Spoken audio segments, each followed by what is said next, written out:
নমস্কার, আমি রীনা ভট্টাচার্য, শ্রুতিমঞ্জরির ছাত্রী। সর্বভারতীয় সঙ্গীত ও সংস্কৃতি পরিষদের জেলাভিত্তিক অনলাইন প্রতিযোগিতার আবৃত্তির ঘ বিভাগে আমার নিবেদন অমলকান্তি, কবি নীরেন্দ্রনাথ চক্রবর্তী। অমলকান্তি আমার বন্ধু। স্কুলে আমরা একসঙ্গে পড়তাম। রোজ দেরি করে ক্লাসে আসতো, পড়া পারত না।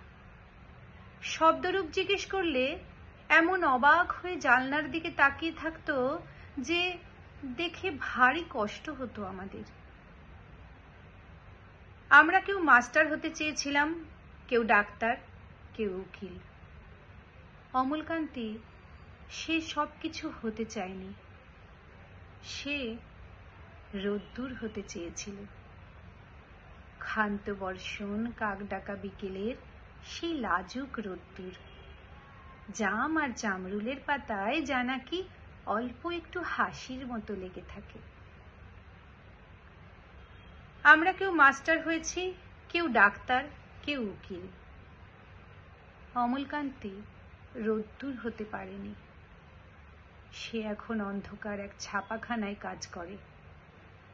মাঝে মধ্যে আমার সঙ্গে দেখা করতে আসে, চা খায়, এটা ওটা গল্প করে, তারপর বলে, উঠি তাহলে। আমি ওকে দরজা পর্যন্ত এগিয়ে দিয়ে আসি। আমাদের মধ্যে যে এখন মাস্টারি করে, অনায়াসে সে ডাক্তার হতে পারত।